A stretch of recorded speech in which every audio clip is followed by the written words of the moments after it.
One of the best ways to improve quality to your ad campaigns is to exclude potentially irrelevant users.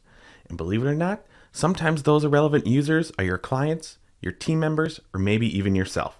This is where IP exclusions can be very beneficial for your ads. In this video, we will show you why you will want to add IP exclusions to your accounts.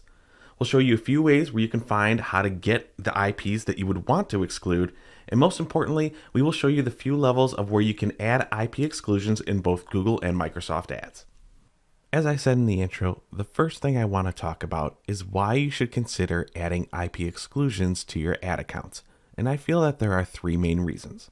Probably the most common reason is to try to prevent your employees, maybe the team members at your agency, or if you're in-house at your company, your clients, and maybe even you who work on the accounts from seeing your own ads. We run into this all the time. From my experience, I've only been on the agency side, so I can't really speak for in-house, but Michelle and I in the past have had several clients who consistently search for their own ads on Google and Microsoft. And most of the times, to be fair, the clients who do search for their own ads are completely unaware of the impact that it has. We also work with bigger companies that have siloed departments. Some of those departments don't even work with the marketing teams. And if they need to just find something on the website, they'll go to Google, search for their own company, and click on the ad because that's at the top of the page. Definitely not helpful for us. Another reason is that we work with clients that have their own SEO teams. And the SEO or content teams are constantly searching for brand and non-branded keywords just to see where they potentially might show up. And then they want to see how the results pages look,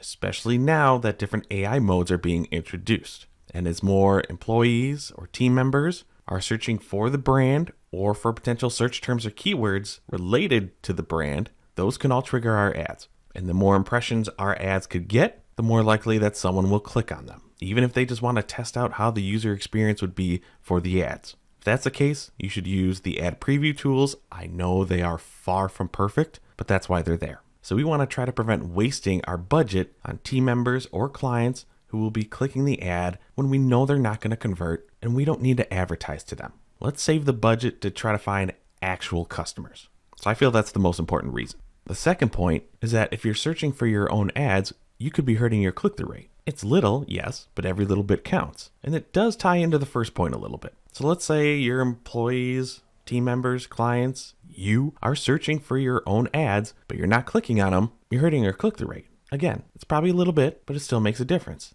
Unless you work at a larger company where a lot of people could be doing it. In addition to that, and this is going to be from each individual user, if someone keeps searching for their own ads over and over again, and they don't click on them, you're giving Google or Microsoft signals that those ads aren't relevant to you. And eventually, they could stop showing those particular ads to you because you keep searching for a particular keyword and not clicking on that ad. Google wants to make money. Microsoft wants to make money. So they're going to start putting other ads in place, hoping that you're going to click on those instead.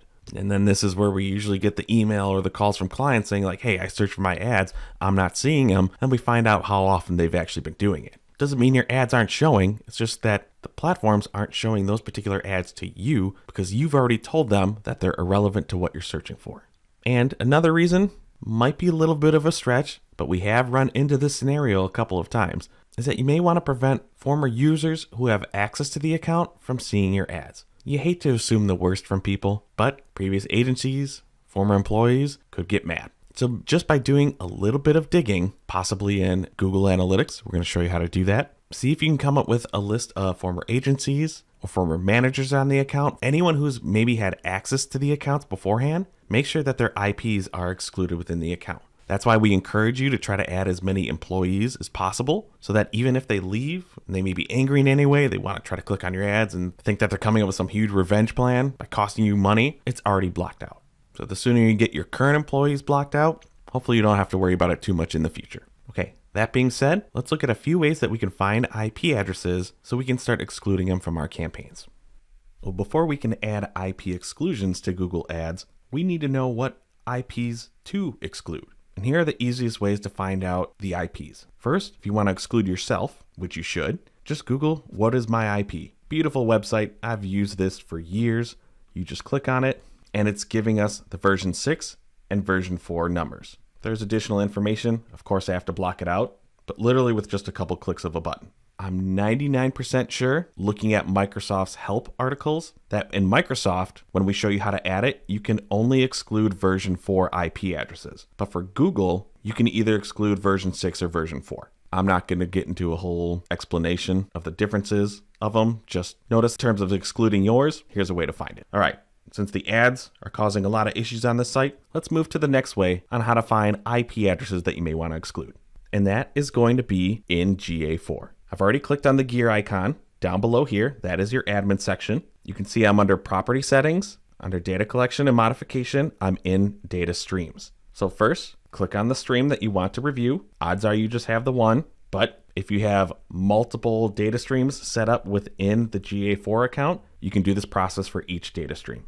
Opening it up here, we need to scroll down to the Google tag section and click on configure tag settings. Then another window opens up. We need to scroll down to show more, scrolling down to define internal traffic. Notice how much more difficult this is than it was with Universal Analytics. And hopefully your analytics team, your marketing team, whoever set this up has already defined internal traffic. And then somewhere else within your data stream section, this is where you can filter this traffic out from GA4. But within your internal traffic, I know I have the values blurred out. I would copy all of the IP addresses that are within here and also block them out within Google and Microsoft ads.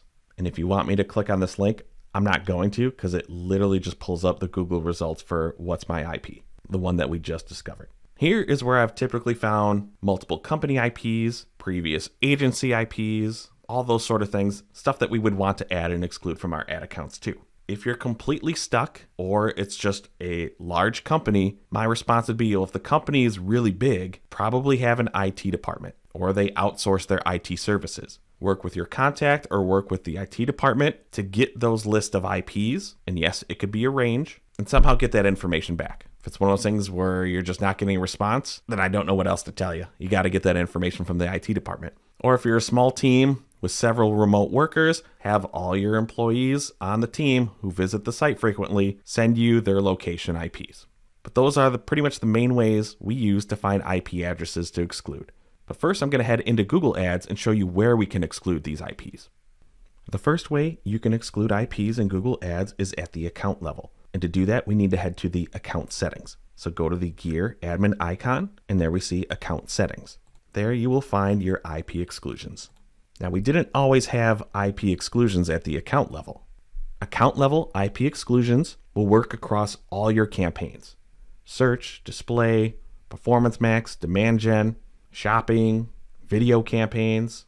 The one thing I can't clarify is any of the new AI campaigns that they'd announce. I'm assuming it'll work eventually, but it's not called out yet in the Google support sections. This is the only section where you can exclude IPs for video, hotel, app campaigns, demand gen, and performance max. Because the other option is to do it at the campaign level. I just clicked on a very old search campaign, but you want to scroll down within your campaign settings, of course. Here we see campaign level IP exclusions. At the campaign level, you can exclude up to 500 IP addresses per campaign.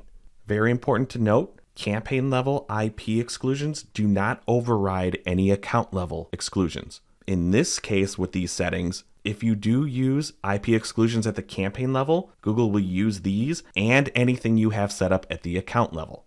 It's not like your ad extensions or your ad assets, where the deeper the level, the priority it gets. You cannot remove any of your account level exclusions from the campaign. And there you see examples of all the different versions of IPs that you can exclude. Same thing with the account settings. And for whatever reason, if you would ever want to remove one, go back within your campaign settings or your account settings, just highlight and delete whatever IPs you want to remove, resave the settings, and then you'll be fine. Okay, let's look at it from Microsoft Ads. Now, at the time of recording this video, Microsoft Ads does not have an account level settings for IP exclusions.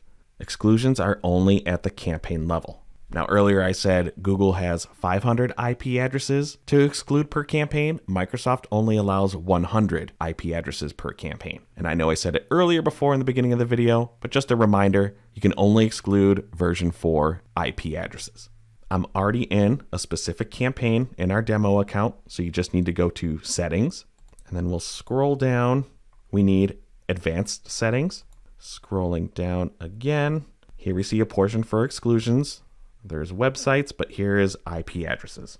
You'll just need to copy and paste your list into every campaign individually. Make sure that you save your settings, and that's it. Is this a major setting that's going to save you a ton of unwanted traffic? No, of course not. But every little bit helps, especially if you have a smaller ad budget. And always be sure to explain to your client, your team members, your bosses, how this feature works and how searching for your own ads could have a negative impact on your account. If you have any other questions on IP exclusions within Google or Microsoft ads, let us know in the comments. Thanks for watching our video. We really appreciate it. If you liked it, give us a thumbs up below. If you really liked it, maybe think about subscribing to the Paid Media Pros YouTube channel and you'll get alerted every time a new video drops. If you really liked it, you can help support the channel by checking out some of the t-shirts that we're wearing on our merch shelf, as well as looking at the Super Thanks button.